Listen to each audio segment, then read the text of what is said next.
Kekerasan seksual terhadap anak di bawah umur kembali terjadi di Bogor, Jawa Barat. Seorang balita berusia 2 tahun 2 bulan menjadi korban perkosaan dan pembunuhan yang dilakukan oleh tetangganya.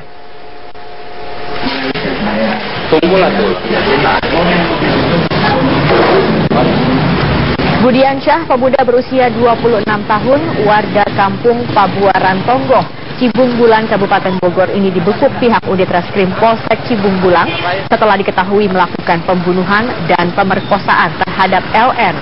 LN yang saat itu tengah menonton TV dengan ketiga temannya di rumah pelaku.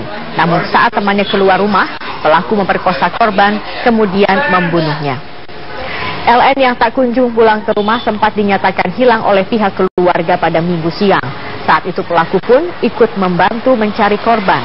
Namun akhirnya korban ditemukan warga pada Senin malam dalam keadaan mengenaskan di samping rumah pelaku. Belakangan diketahui jasad korban sempat disimpan di dalam lemari oleh pelaku. Dan akibat perbuatannya pelaku terancam hukuman 20 tahun penjara.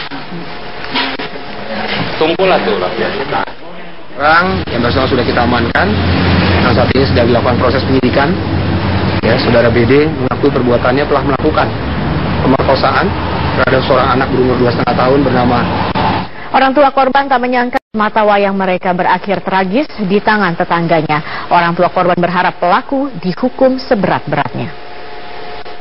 Bapak tidak menyangka kalau pelaku sendiri sama sekali tetangga sendiri ya? Tidak sekali ya. Karena ya orangnya baik, dengan saya baik. Kalau bapaknya saya kenal baik, ada di dalam kenal baik.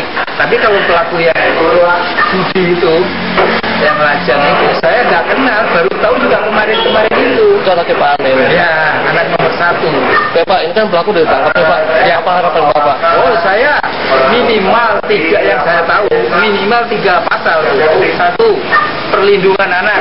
Ini sana sangat belia. 2 tahun 2 bulan ya. Yang kedua, pembunuhan. Yang ketiga, pelecehan seksual atau pemerkosaan, Pak. Minimal setahu saya 3. Mungkin polisi bisa nambah lagi. Jadi Bapak mau ini diproses secara hukum yang berat. Oh iya Pak, yang berat. Kalau sekarang lagi rame-ramenya kebiri itu. Kasus kembali terjadi di tanah air setelah kasus yang menimpa YY di Bengkulu. Kini kejadian yang sama menimpa seorang balita yang masih berusia 2 tahun. Langkah tegas pemerintah pun ditunggu untuk mengantisipasi terulangnya kekerasan seksual terhadap anak. Lagi dan lagi kekerasan seksual terhadap anak terjadi di tanah air. Setelah masyarakat digemparkan dengan kasus pemerkosaan dan pembunuhan YY, seorang siswa SMP di Rejang Lebong, Bengkulu oleh 14 pelaku, kini balita berusia 2 tahun 2 bulan di Cibung Bulang, Bogor, Jawa Barat, menjadi korban kekerasan seksual oleh tetangganya sendiri. LN saat itu tengah menonton TV dengan ketiga temannya di rumah pelaku. Namun saat temannya keluar rumah, pelaku memperkosa korban kemudian membunuhnya. LN yang tak kunjung pulang ke rumah sempat dinyatakan hilang oleh pihak keluarga pada Minggu siang. Namun akhirnya korban ditemukan warga pada Senin malam dalam keadaan mengenaskan di samping rumah pelaku. Belakangan diketahui jasad korban sempat disimpan dalam lemari oleh pelaku. Kasus kekerasan seksual yang terus terulang menjadi bukti bahwa berbagai wacana pemerintah untuk memperberat hukuman bagi pelaku bukan jawaban atas berbagai persoalan kekerasan seksual. Korban dan keluarga korban serta warga Indonesia lainnya berharap pemerintah segera mengeluarkan solusi jitu, bukan menambah wacana seperti yang disampaikan Kapolri Jenderal Badrodin Haiti. Ada beberapa alternatif negara lain yang menggunakan gelang yang ada chipnya itu terhadap kejahatan-kejahatan pedofilia, sehingga mereka kalau itu termonitor, sehingga kalau mendekati sekolah, mendekati itu sudah termonitor oleh polisi, sehingga diingatkan gitu. Nah, apakah itu juga mau digunakan atau yang lain gitu.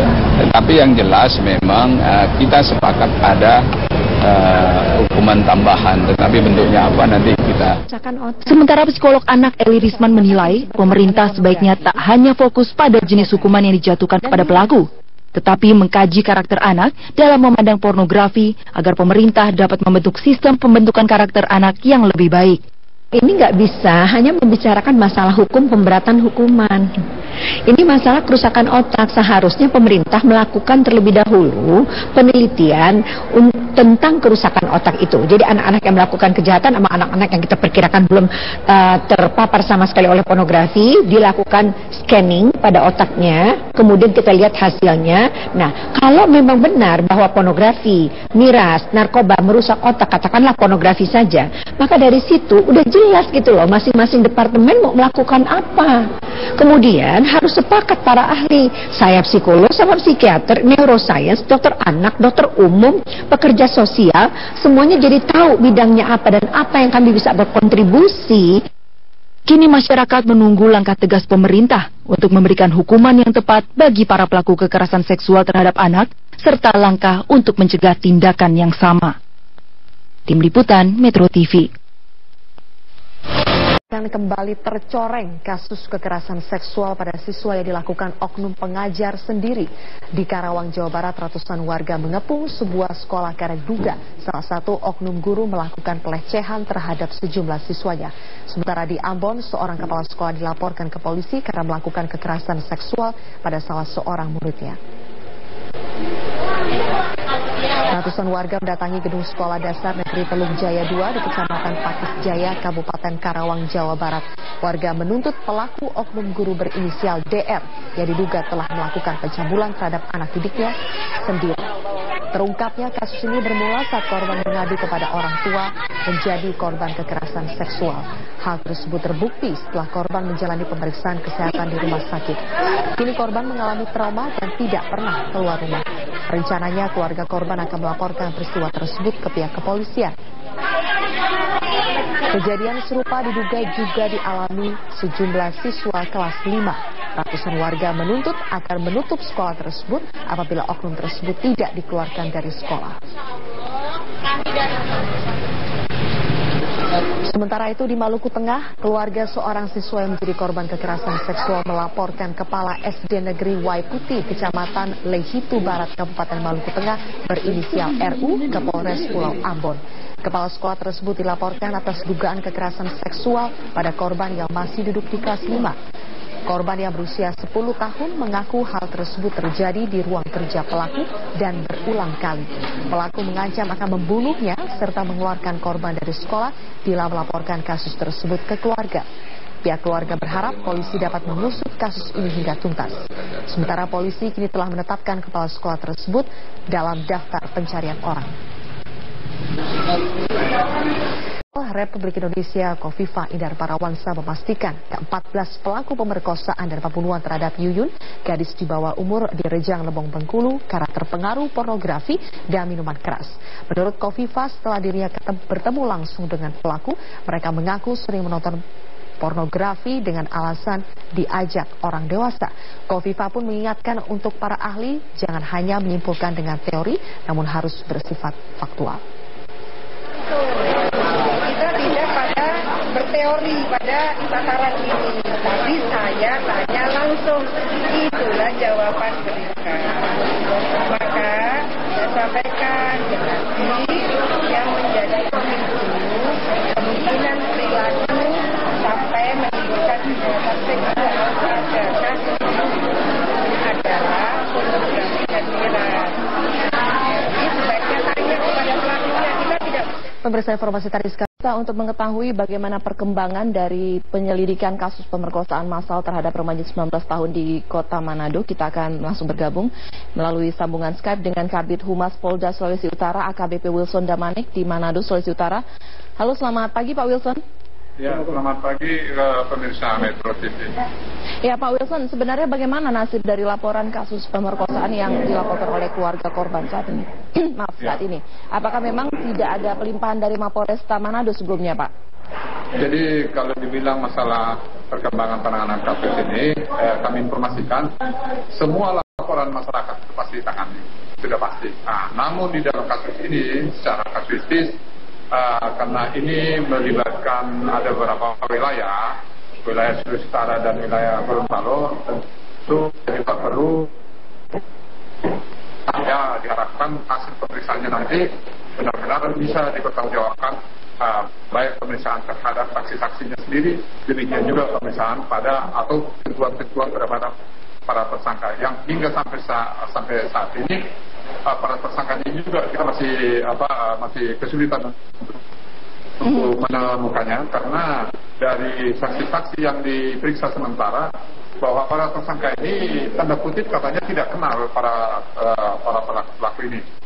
Nah, dan diharapkan juga ini menjadi suatu PR sama kita kepolisian daerah Sulawesi Utara untuk segera menuntaskan kasus ini. Ya, Pak Wilson, jadi sebenarnya apakah laporan dari kasus ini sendiri sebenarnya sudah masuk ke Polda atau belum? Ya, jadi perkembangan terakhir kami cek, ternyata kasus ini sudah masuk ke Polda, dan sekarang ini juga sementara kita sebenarnya ada lagi gelar kasus ini sampai di mana penanganan kasusnya, tapi karena ada undangan dari rekan media Metro, kami meluangkan waktu menyampaikan perkembangan terakhir. Ya, sejauh ini proses dari penyidikan dan koordinasi dengan penyidik Mapolresta sendiri bagaimana, Pak? Ya, jadi kalau misalnya koordinasi dalam hal proses penyidikan sebenarnya tidak menjadi kendala. Namun di sini yang menjadi kita garis bawahi bahwa pemeriksaan terhadap saksi-saksi di sini, baik saksi korban sendiri maupun saksi-saksi yang mengetahui ini mungkin tulisan tersangka yang dua orang yang membawa si saksi korban ini ke wilayah Pulang Modok. Ini sementara kita dalami dan kita pajak. Jadi dengan kata lain kalau ada dugaan penyidikan kasus ini mandek, apakah benar, Pak? Jadi sebenarnya kalau istilah mandek sebenarnya tidak ada mandek, tapi penanganan ini karena kita ketahui juga begitu menjadi suatu kasus yang atensi juga ini, sampai juga kasus-kasus lain, ya semuanya kan harus segera sama-sama jalan. Ya. Ya, Pak Wilson, lalu juga ada dugaan, Pak, keterlibatan dari 2 oknum polisi aktif. Apakah Bapak sendiri sudah mendapatkan informasi ini? Ini informasi yang masih tanda kutip sama kita. Katanya, ini kata bersumber-sumber katanya, bahwa adanya keterlibatan oknum polisi yang aktif melakukan suatu pemerkosaan ini. Ya mungkin saya juga baru mengetahui ini, karena sehemat kami sampai jauh ini sebenarnya sudah bukan merupakan suatu kasus. Kalau memang ada melibatkan anggota, sebenarnya itu sudah merupakan satu kasus atensi ya. Tapi kalau kelihatannya baru kali ini muncul ini sebenarnya melibatkan anggota. Tapi ini tidak menjadi suatu kendala sama kita. Tetap akan kita usut kalau memang benar-benar ada keterlibatan anggota. Tentu aturan hukum tetap ditegakkan, tidak terkecuali di dalam hal proses penegakan hukum. Pak Wilson, jadi dari sejumlah pelaku ada dikatakan belasan, apakah pihak kepolisian sudah mengetahui berapa banyak jumlah pasti dari pelaku pemerkosaan ini, dan apakah memang ada yang mungkin yang sudah diamankan atau ditahan? Sampai sejauh ini belum ada yang kita amankan karena hasil pemeriksaan ini masih sebentar berjalan untuk proses pengembangan lebih lanjut. Termasuk juga yang menurut katanya tadi itu ada keterlibatan dari oknum anggota polisi, ini juga masih kita pertajam untuk mencari kebenaran yang sebenarnya. Oke, baik. Terima kasih Pak Wilson untuk kebersamaannya bersama dengan Metro Kini. Ya.